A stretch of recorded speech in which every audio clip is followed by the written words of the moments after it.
Welcome back to the Deborah Peters Show. I'm Deborah Peters, and I'm absolutely thrilled to have you join me today. Let me tell you a little bit about why we're doing this show. As I look around the world and I see so many people that are struggling and going through challenging times, mostly on a mental and emotional level, and it's impacting every area of their life, from their money to their business growth to their relationships, how they're able to show up in the world, and physically as well. It's downgrading their health. And I just can't sit idly by and watch that happen when I've got an arsenal of tools that I can share with the world. Thus begun the Deborah Peters Show, living life on the leading edge of thought. And it is truly that simple. Consciousness is just a thought away.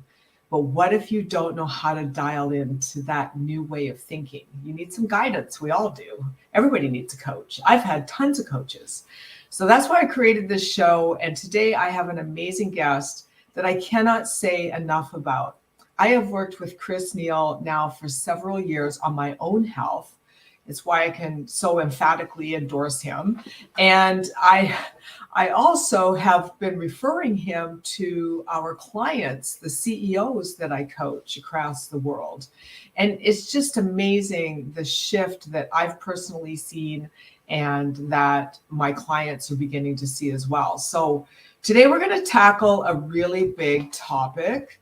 And I want to tell you that I've asked Chris to do a series with me. So this is just episode 1. So if you don't get all your questions answered, it's because we just are getting this thing rolled out. But today's topic is about breaking the medical mold of mind and body performance. And no, it doesn't have anything to do with your age. So I want you to just suspend that notion for a second that I don't care how old you are. I don't care how young you are. You can have the mind and body performance that you are designed for. And so, Chris, welcome. Thank you for being here. I know you're at a really busy day, and I really appreciate you jumping in here. Thank you so much for the wonderful intro, Deborah. Yes, we've known each other for several years, and going along the journey with your health and wellness, and I love what you're doing with your show, and this is great. I'm really excited to be a part of it. It's my pleasure. I really want people to learn to look at their health in a similar perspective that I do. And I feel like I kind of have a unique perspective on health. I grew up on a farm, and so we were outdoors and we did a lot of physical work. And I really just took that into my 20s when I owned a gym for almost a decade and I was training professional athletes. That's what inspired me to get into the whole mind-body connection.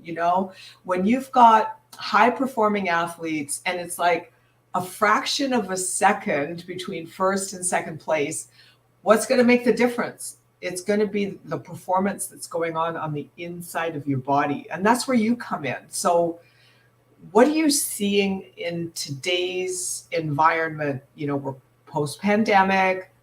A lot of people's thinking has changed around their health, their lifestyles, what they want to do for work, what they're willing to do with their time. What are you noticing? So the biggest thing that I notice, I always start off with patients' mindset. And I always like to take a lot of time to dig into the mindset of a person first, because that really sets things up. And I was just going to mention when you said the thing about owning your own gym and working with professional athletes, the only difference between a professional athlete and a weekend warrior or just someone that just wants a little bit of a change is the mindset. The mindset is really the biggest difference, because the mindset of a professional athlete is, I want to see how far I can push myself, or I want to see, another way to say that is, I want to see what my body is capable of. And the mindset that we are taught and ingrained with over time through, call it society or our upbringing, is that what our body is capable of, we have no control over. It is a function of our age. So people start out with this idea that, Chris, because that's me, Chris, you're 45 now, so you're supposed to be slowing down. You're supposed to be Right. really, having rocking the dad bod, or you're supposed to have like, I don't know. of course it's going to be hard for you to lose weight because you're such and such age. Fill in a number, and it's that mindset that we've talked about several times before, and that sets up everything, and unfortunately, when it comes to the experts that we like to go to in America, at least, for health and wellness and all of these sorts of things, we hope to go to our standard Western medical system for that, because they devote their life to the study of health. And unfortunately, what's happened over the years is that system has become more of a business than a science. Indeed. Yeah. 100%. And you see, this has always been sort of like my pet peeve about age. And sometimes people give me a hard time, they ask me how old I am and I won't tell them. And, they think that I have an issue with age. And it's like, no, honey, I'm not telling you my age because you're going to put me into some sort of a box. Yep, that's right. And you're going to say to me, well, because of that number, you should look a certain way. You should think a certain way. You should live a certain way. Your body should function a certain way. And I just don't want to have any part of it. To me, that's like such a colossal buzzkill. It is. I got my own bubble going on here. It's working for me. So why you're doing great. Thank you. So why would I want to let someone come into my bubble and go, no, because of this particular number, which really is a way of, it's a stereotyping. It's a way of stereotyping people to think that, hey, because of this number, here are your limitations. That's what right. they're saying. And it's across the board. It's definitely entrenched in our medical system. Like anyone that's ever gone to a primary care doctor and you've either seen this or you've heard about it, you walk in, the nurse goes over, your stats, they weigh you and they look at your medications and they say, oh my gosh, you're 65 years old and you're only taking 3 medications? Wow. That's impressive. And it's like, what? Mind blowing. Like, really? And so the expectation is that you're supposed to be on a whole meal worth of medications in order to survive, and it totally changes everything. One of the things I like to tell my patients is this, like, think back in a time when your body responded the way, really in the most ideal way, because I like to separate the patient, yourself as an individual, from your machine, your body. Those are two separate entities. Okay. You have certain goals and plans and dreams and stuff. Sure. And now your body, as your functioning machine, might not be on the same page as you. And that's okay, but because there is a scientific way to bring it back in sync with you.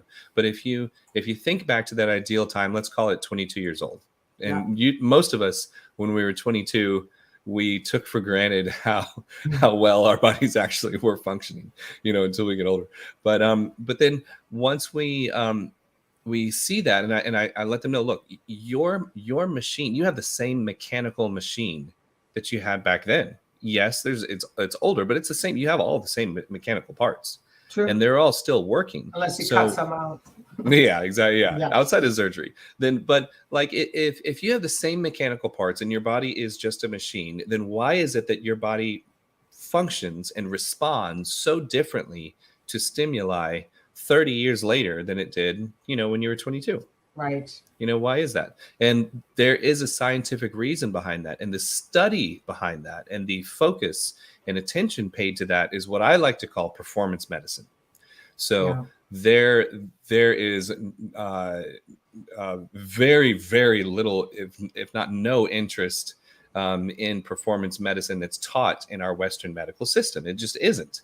It's not. That's crazy. Okay, so let me just pause for a second because there's a couple things. So, and then I want to explore this topic.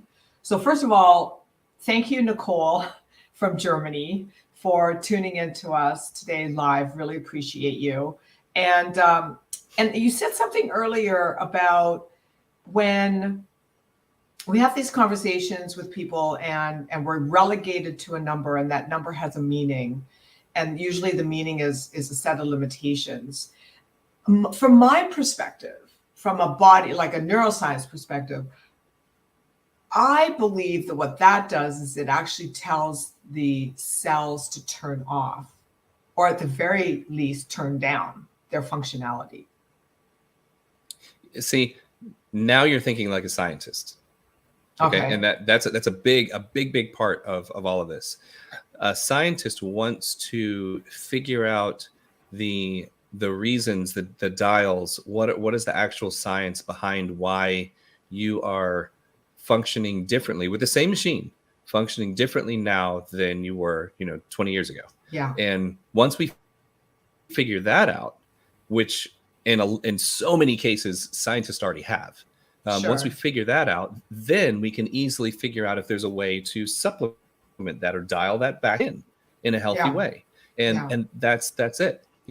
So yes, you're exactly right. There are signaling factors. Many of them, the vast majority of them, are what we call hormones. They're signaling factors. So Sure. our structure, our mechanical parts are the same, but our hormones of hormones and how our body manages our hormones falls into depreciation as I'll call it quote unquote age, when really the feeling is not, it's not a 365 day type thing that happens at a certain number. The feeling of aging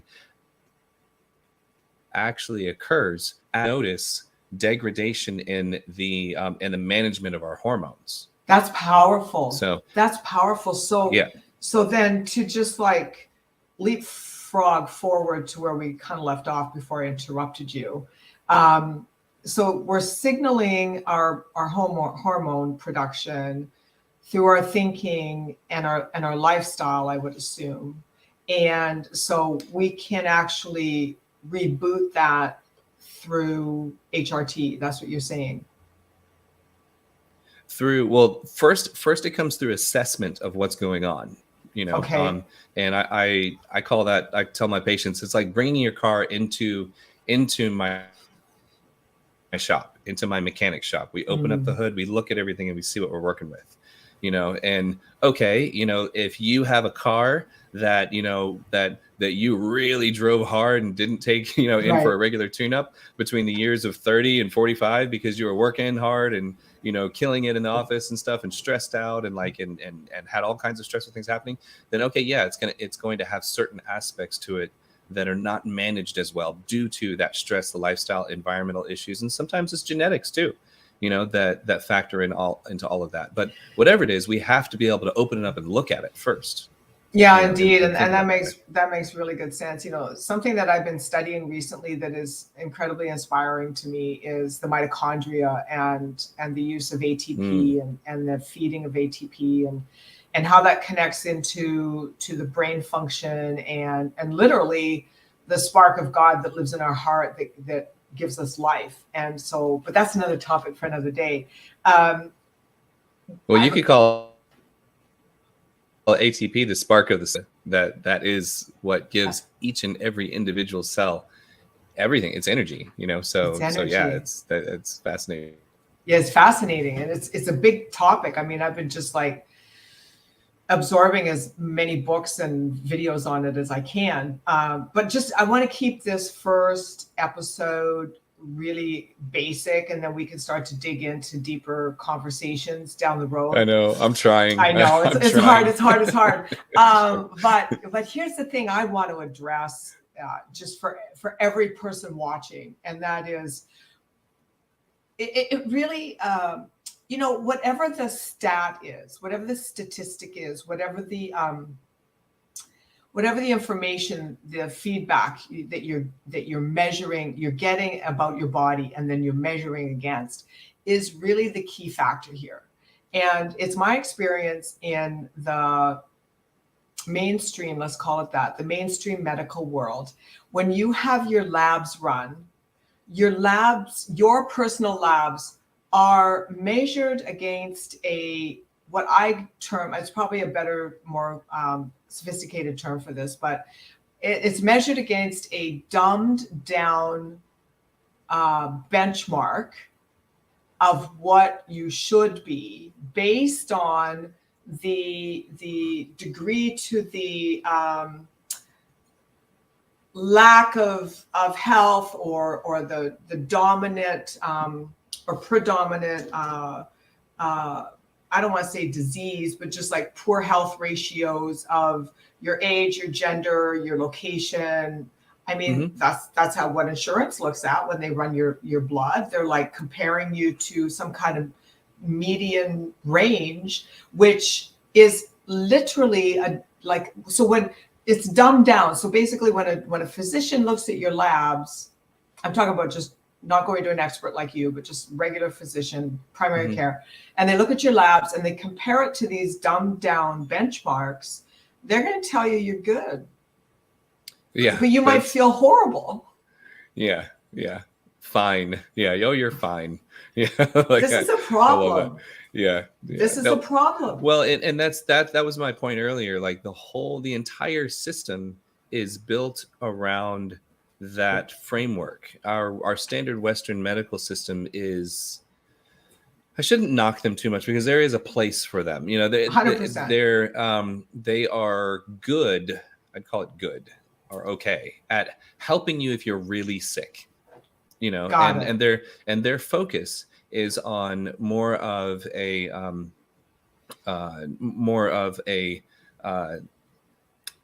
global or a countrywide medical care. So they're good at helping. They're very good at triage, and they're helping a lot of people, you know, in masses very quickly. And that's what we are trained to do. And every single part of medicine is built around that. It's more like acute care. Yeah. Well, yeah, in a way. Yeah. So like instant, like let's get you out the door. It even bleeds into other aspects of medicine that we wouldn't think of. So like you mentioned, like with labs, when it comes to labs, first off, a lot of those numbers are very antiquated, or they're based on all kinds of things. Some of those numbers are very critical. There are some laboratory values that are super critical. They have critical ranges. If your potassium gets to a certain level, sure, you're dead. Period. Like that, there's no debate over that. There's no gray area, you know, but a lot of them are not like that, or they're not necessarily like that. There is gray area. Everyone is a little bit different. And depending on what your goals are and what you're trying to do and what your body's trying to do too, you know, it has to be taken with a different perspective, but that takes time. And time is not one of the factors that we consider in Western medicine. We have 3.5 minutes to get through each consultation. So we rely heavily on the labs and the lab report, the piece of paper. They make it so dumbed down for us. They have green and red. If you're in the green, then you're good. If you're red, that's bad. And so that's such a wide spectrum, like. Exactly. And it takes all of the thought out of it. It takes all of the thought out of it. I'm a big fan of Neal deGrasse Tyson. I think I've talked to you about that before. How like his perspective on science and thinking about things, you know, is so needed but especially in this. And when it comes to any scientific field, you know, if you think about an astronomer, or you think about an inventor or discoverer, if someone has a question for them, hey, what about this? Or I think I found something I saw in a telescope. Then you don't go through that. I didn't see anything. No, let's really take a look at it. Let's create a hypothesis. Let's really dig in and really discover what that is. You know, and that's what scientists do. Scientists are not quick people, you know, in coming up with an answer. Not, like we're just not. Yeah, and science is not a static destination. Science is an ongoing exploration, curiosity, discovery. Yeah, and it's infinite. Yeah, it's an infinite discovery process. Whereas medicine is a business, and I think that's a distinction we need to make because in any scientist. Go ahead. No, you go. Oh, I was just going to say any scientist worth their weight knows that if a scientist just falls back on whatever their predecessor said, well, I learned that, the medication I'm supposed to be giving you is such and such, because that's what I was taught. There you go. You'll be fine. If Yeah, every scientist was like that, we'd still think the world is flat. I know. And So there's so many great scientists out there. here's and then I want you to talk a little bit about your credentials but here's an experience that I had. I wasn't feeling up to par, and I was starting to really crave eating ice.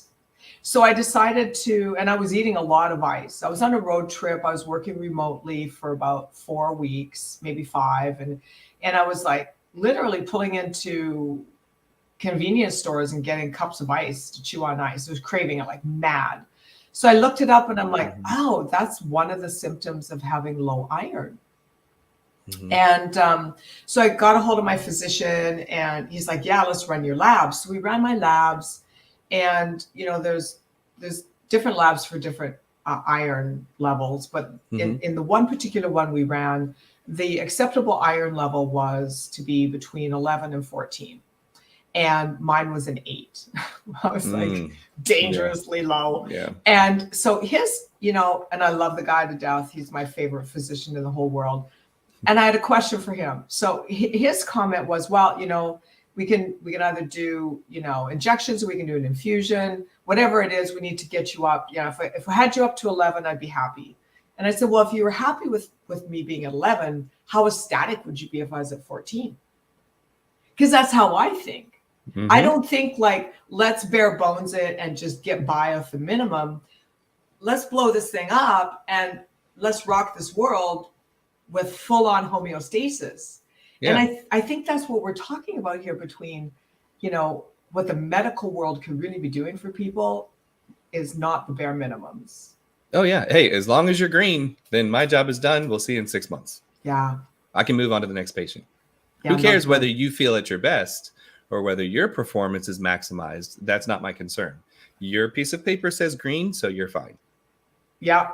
Yeah. Well, and that's another issue I ran into. And I think you and I talked about this in several of our sessions, is that I was another point in time, I wasn't feeling well. And I feel like I'm really in tune with my body. I've been paying attention to how my body functions all of my life. And I notice when my thinking is off, my body's off. I notice when I consume sugar, my neck goes out. Like, I notice these things. And a lot of people don't. But I think that's probably the first step, is to get yourself to a point where you're like a very dialed in observer of how your body functions. If you don't know how your body works, nobody else does. That's how I always look at it. And you can be your own physician to a large part here. So one thing that was happening with me when I wasn't feeling good one time was I was taking too much estrogen. I was on some estrogen pills. Actually, it's on patches, and then they were making me crazy. And I'm not joking. Like, when they talk about women feeling buzzed out, with their hormones are wonky, trust me, it's a thing. And so I got off the patches, and because the highs and lows with the patches were extreme, got on some pills. And actually, as I was transitioning off the patches, my physician said to me, well, according to your labs, your estrogen should be higher. And I'm like, but I don't feel good with this estrogen. He goes, well, let's just test it. So he prescribed some pills. I took half a pill over and above the patch. And I was like nuts. Okay. I was like, Yeah. all my nerve endings were on fire. I couldn't think straight. I couldn't hold a thought for more than a half a second. And I just was like, I'm done. So I weaned myself off of all of it. And my whole like cognitive performance returned. That's when we met, isn't it? Yeah. Right when you had that experience. Yeah. Yep. I remember. And you were telling me like, girl, you got too much estrogen going on. And I'm like, but, so I think the point we want to make here today is that, Chris, like, where can people start with their own health so that they're not feeling worn out, so they're not feeling apathetic, so they're not feeling like, I just got to get through another day and I hate my life. I've been thinking about this so much. People really don't lead their lives. They accept their lives. That's true. And that's what you and I are Mhm. talking about here today. Like the old model is just to accept whatever's, falling apart on your body. If the limbs are falling off and the organs aren't functioning, just Mhm. accept it. What you and I are saying is no, be the leader. Oh, And your yes. health is everything. If you can't function your health, you've got nothing. Yes, you are. That's the best way to put it, because literally society, the Western medical system, and our upbringing it's designed to kind of shuttle us into, the walk into depreciation of ourselves, because it's just quicker to say, oh, well, yeah, that's just how it goes when you're in your 50s and 60s. Okay, keep on going, and it's like, no, wait a minute, there's got to be something that I can do to You're only help, halfway through life. yeah, and the science, I'm telling you that the science is out there. That science just has not transmitted itself or transferred itself over into the business of medicine, because the business of medicine has a completely different goal in mind. And the businesses What's of that medicine, goal? well, it's tied to insurance. So if you go to your primary care doctor's office or wherever, and you say, I'm not sick, I just don't feel at my best. I love to feel like I was back in my 20s. I'm not Yeah. losing weight as quickly as I used to. I'm not thinking as sharply as I used to. I would love to be able to sleep better and pop up in the morning and really charge after my day. That would Yeah. really make it. I'd love to have more sex drive. Like, all of those things would really make a big difference in my life. What do you have for me? You're a medical person. Like, tell me, you're the expert. What is out there for me? Nothing I just said is truly billable, and really that billable through insurance. Well, there you So go. if it's not billable through insurance, they don't have anything for you. They're going to tell you, you know what, eat more salad. So if Or, if there isn't a to, code for the yeah, thing you want to discuss with your doctor, there isn't time for the conversation based on this model. yeah. And because to think, we might listen to some of what you say, but we're translating that into a code that's billable. And if it's not billable, then you're wasting my time to get paid for this. And if I don't get paid for it, then number one, I'm never going to research it or figure it out or be the scientist that actually tries to discover anything new. Yeah. And I'm not going to devote any time and energy to you because I have 40 patients to see today. I'm So there you go. There you The go. whole system fails The at whole that point. system fails. I'm talking to a lot of physicians these days, and I think of one lady that she's based out of Newport Beach now, and she had a really thriving medical practice in Missouri, and she closed it all down, moved to California, and launched a cash-only concierge system where she could, if she Mhm. wanted to spend an hour with her patient, she could spend an hour. She's Yeah. not Yeah. limited to 10 minutes. And that's exactly what I had to do after working in different fields and everything. I am frustrated and being told from so many different angles, Chris, you take too much time with people. Like, why are you spending, why are you spending so much time? She has the fracture in this point. You should be in and out of the patient's room in 5 minutes. And it's like, Can't even. but she, but like, it just blew my mind, like all of it, I so can't even. ultimately that and many other factors led me to set this whole thing up. And also, myself being a patient, it really led me to the research and the study of all this and my scientific background, and on that note, I love want it. you to I love talk it. about your background. Tell us, give us your background. And by the way, before you do that, how much time do you have? Are you a hard stop at 1/2 now, or do you have a few more minutes? Oh no, I'm good for another 30 minutes. Okay, so the show, we've got another 10 to 15. So let's dig. So tell us your background. I'm sure people are dying to know. So I'm 45 years old, and I'm proud of my age. I love telling people how old I am because a lot of times people are like, "Oh my gosh, you don't look 45," or man, I would love to look 45 or I'd love to look like you when I get 45. So I love telling people my age. That's cool. And I think you should too. You should be very, very proud. Well, And that's maybe when my book comes out, I'll do a big reveal.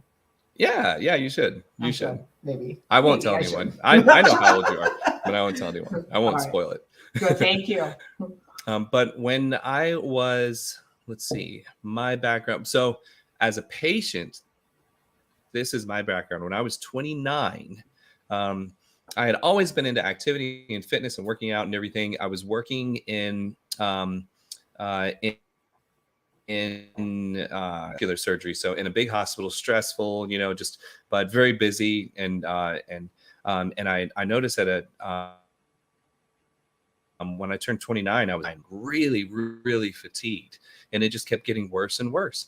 And I had, prior to that, my educational background, I graduated from NC State, through college as an EMT, and did research and for at UNC, Chapel Hill. I actually went to med school at East Carolina University Oh, for wow. for 2.5 years, and then when I started doing rotations and following doctors, the same things I'm telling you I'm frustrated about. I was so frustrated with all of those things. And it's like, I'm going to devote 8 or 10 years of this, and I'm frustrated with it now. And this is what I'm going into. I don't know if I want to do this. So I stopped and did more research. So that's more of the science stuff. And then I started my own business and did that. And then I ultimately went back to school and got my master's degree in clinical medicine. And so it fast forwarded to the age of 29. I'm working as a physician assistant in surgery. So wow. busy, a lot of hours, Yeah. stressful, and yeah, and my biggest thing was my fatigue, my brain fog. I couldn't concentrate as well, but I needed to. I had to for my job. So I was absolutely dependent on caffeine. Like I was like a lot of caffeine. It was really bad.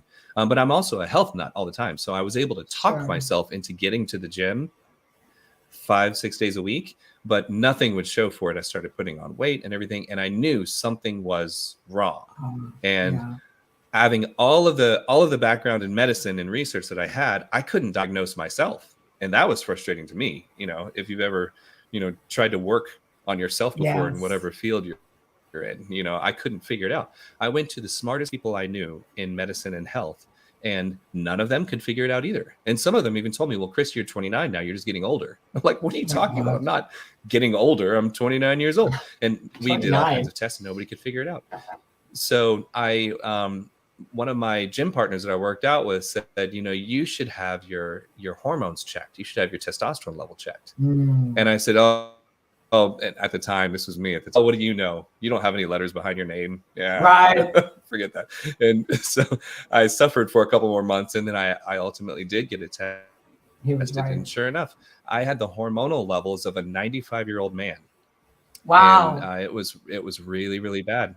So I got in with a clinic and got set up on therapy and everything. And it was like a light switch. It really, and so it struck me differently because I should have known this. This is something huge in my life that I should have been taught. And I was really upset at all of the medical, institutions I had been to. Then no one even made the faint mention of it ever, and so I realized I was a really, really big deal that I need to learn as much as I possibly can about this. And so I just kind of took my thought process and just really heard how much I could learn and how much we could learn and what was available to us at the time, and just developed from there. And then ultimately starting my own clinic, called Vivo Health Solutions. And you can check us out at vivohealthsolutions.com. We have patients all over the United States. And but I'm happy to talk to anyone, even outside of the country. I have patients that I consult with in the States as well. So it's a lot of fun, and I love what I do. Yeah, well, you're really good at it. What's interesting is just being your own advocate. All my life, I was easily 30 pounds overweight. I had different sets of clothes for my skinny days, my skinny weeks, months, years, and then my fat days. And I just could not figure it out. And I tried everything. I mean, being a gym owner, I tried, massive workouts. I tried shakes. I tried skipping meals. I tried everything. And it wasn't until I really well, people came to you as an expert. I know. Yeah. But I just couldn't figure out my own chemistry, And Mhm. I remember when I was in my 20s, I made a vow to myself that I would never let myself go. Like I might be a little round at times, but I was never going to let myself go. And so Mhm. I just have and had this insatiable curiosity about my chemistry. Like, girl, you can figure this out, It's not that hard. You just have to be open to where you do the research. And as soon as I discovered I was estrogen dominant, this could be great for all you women out there that struggle with your weight. As soon as I found out I was estrogen dominant, and it wasn't more estrogen supplementation I needed, it was less. That was a game changer for me. And then I started looking into what estrogen dominant bodies are shaped like and function like, and what contributes to that, the insulin resistance and the inflammation, and what foods contribute to that. And I just made a decision to make a lifestyle change, and that 30 pounds just like fell off my Yeah. body. Like all of a sudden one day it was like, holy cow, I'm really skinny. It was awesome. Yeah. Yeah. But had I not been that dedicated to having the outcome I wanted, if I would have accepted, because I talked to a few doctors, I was sitting across the desk from a gynecologist one time, and we were at the end of my appointment, and I asked her, listen, what can I do about these extra pounds? I don't want to pack these around anymore. I don't feel good, like getting in and out of my car. I injured my knee doing CrossFit because I was too heavy to be doing burpee tuck jumps. You know what I'm saying? But I was stubborn to do them. And what she told me? She said, it's just your age. And I was floored. I was floored that it was going to be just like, give it up. You're doomed. Yeah. How are you going to get old and fat and out of shape? And I looked across the desk, and here was a woman that was probably 40 pounds overweight. So what kind of advice could she possibly give me? True. That's right. Yeah. That's exactly right. Yeah. And we have to consider that. And unfortunately, yeah, so I don't want to knock them too much because they're going off of their training. But that's why you have to be your own advocate so much, and understand that where the training that they're and the way that they're going to shift you and point you is going to be the quickest and easiest way to kind of keep you along the path and keep you shuttled where most people, and if you want to be an average, 45-year-old guy, I don't, if you don't want to be that, who wants to be average? You have to step out of line. You have to be your own advocate, and you have to like you said, be your own leader and step yourself out of that line and try and figure out how to dial yourself in, in the best way possible for you. And everybody's very, very different. And that's another part of it. It's difficult because, I might talk to you, and the next patient I might have might be another female that's your same age, but might have a completely opposite machine, and it's very, very different. Yeah. So I can't use the same logarithm for you. In medicine, a lot of medicine is like a logarithm. Like, if patient has this, if the numbers are red, then you do this and you do that. And it's not always like that, so it is more complicated. It's not everyone should be a performance medicine expert or specialist. Like, not everyone should be. Right. Well, I think, there's some common denominators here. I'm just looking at the notes that I made when we were doing our pre-interview the other day. And you said something about, and look, let me just back up. I mean, I don't want to come across like I'm anti medical world, because they are brilliant at what they come up with, and they serve us tremendously. Have an accident, get in a car crash, break a limb, They have their place. Oh yeah. whatever. Yeah. But so thank you to all of the professionals that have dedicated their lives to that. I'm just simply asking that when you take that oath to be that physician, that you remain more true to the oath than you remain to the business system of medicine, because I think that's where the difference is made, and that is a big distinction, and that is to be that healer, not the conformer to the system that is dictating how you care for your patients. Your patients need to be number one, not the system. And maybe that's going to, buck the flow. But if there's enough physicians that stand in that reality and buck the flow has to shift.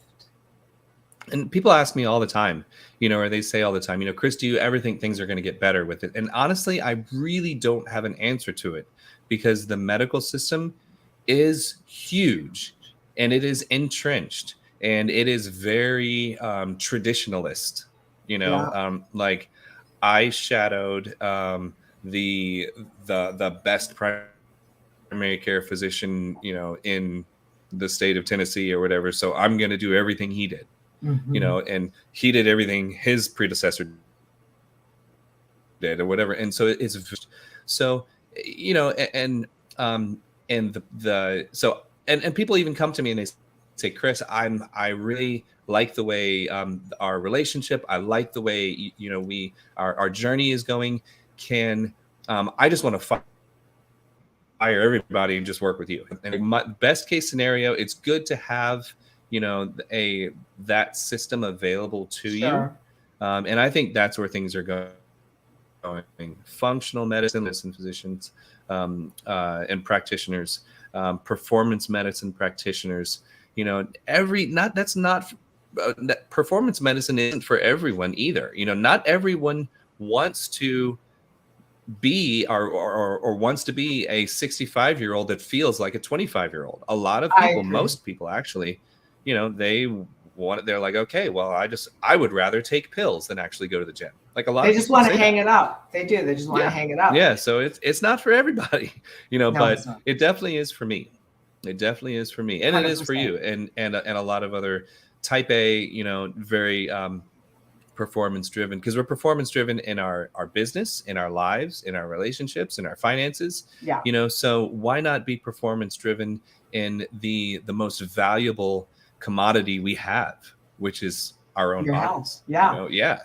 Well, I figure, when I go out, I'm going to go to sleep and check out. I'm not going out for any other reason than I've completed my mission on earth. It's not going to be because I succumbed to a negative lifestyle that took my body down or took my mind down. It's not an option for me. And I think that really it's just a matter of getting the information. When I look at my own life, like I've been on this track since I was in my 20s. So I've had an advantage over a lot of people because I owned a gym and I was exposed to this kind of thinking. I was around a lot of professional athletes that thought like this. And it kind of like I took it in and I was like, yeah, hell, why not?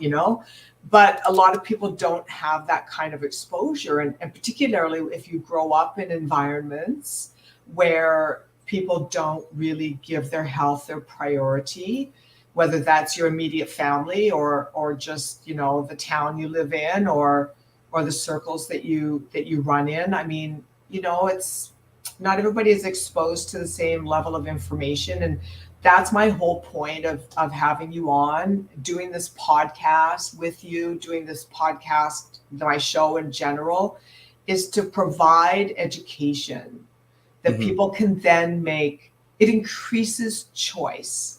Absolutely. And I think that's going to be the ultimate resolution to all of it, is having acceptable choices all the way around, and having, because we literally are flooded with information nowadays. Yeah. So, You know, if someone told you, you know, hey Deborah, there are some really great insider, tips on trading, like, stock trading tips. It's not illegal, and you can totally, really, really make some great investment deals doing this. I can show you the information's out there. You can go right online and find it yourself, and there's sources and routes that you can go to do it safely. Would you be up for that? And anyone would say, well, yeah, let me know. I want to know how that goes, or what, Of how it course. works, Why not? and yeah. And then you can say, hey, look at me, look at my bank account, look at my portfolio, and that's really what it is. But we do have to change our understanding and our culture, our health culture when it comes to how we see ourselves Truly. individually. I saw an article the other day. I read this article about how the actual most productive years of a human being's life are between 60 and 85. And they base that on, right. And I wish I'd have kept the article, because I was like, oh, okay, we can still get a lot done. They based the article on the average Nobel Prize winner's age, I think, is like 65 or 68 years old. Yeah. And so, I can appreciate that, because as we go through life, and, like, I wouldn't want to be in my 20s again. I didn't know who I was. I didn't know how to handle when people were, rejecting me or criticizing me or putting me down on the sly. Like, I couldn't see that stuff, until later, after it kind of all built up in my system. And then one day I'd be like pissed off, but now, in different decades, you're more self-aware, and you're more clear-minded as to your model of the world. And your worldviews change as your values change, because your life experiences give you more wisdom. And, there's just like a whole realm of possibilities that exist now, without holding yourself back, or being inauthentic to yourself, or criticizing yourself, or making yourself the bad guy. I think there's just so much ahead of us that is way greater than what lies behind us. And that really is the key here, is to be able to say, hey, whatever age you are, who do I want to be? What am I becoming? And how am I fostering and nurturing and fueling that part of me that is designed for greatness, and to really give that a chance.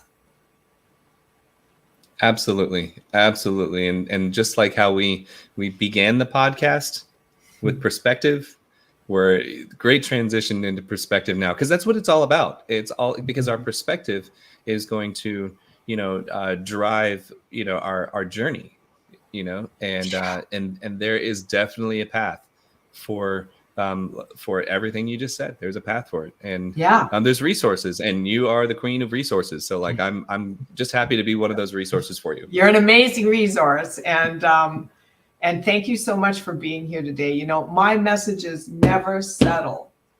There's always something greater, and don't be willing to give up so easy and settle for what's in front of you. So before we say goodbye, for all of you watching and viewing this, and the recording is going to be out in a couple of days, so we're going to get a lot more traction on this. I want you to go to Chris's website and set up a consultation. And when you talk to him, make sure you tell him that you got it off of my show. And then keep an eye out. If you're not on my email list, definitely get on my email list. Subscribe to my podcast. It's on all major platforms: Spotify, Rumble, SoundCloud, Amazon Music, Audible, iTunes. Did I say that already? YouTube. I mean, it's everywhere. And subscribe, drop a comment, let us know how you like the show. The next episode Chris and I are doing together is going to be called The Real Science Behind Anti-Aging. So today, I think we did a really good overview of what's going on for people. And now we can start to kind of dig in and give people some real meat and potatoes. Yeah, exactly. Yeah, we can geek out. We can. That's what I like to call it. We geek out. I love it. Yeah. I love it. So before we go, please give your URL one more time. Yes, it's www.vivohealthsolutions.com, and that's Oh, VIVO.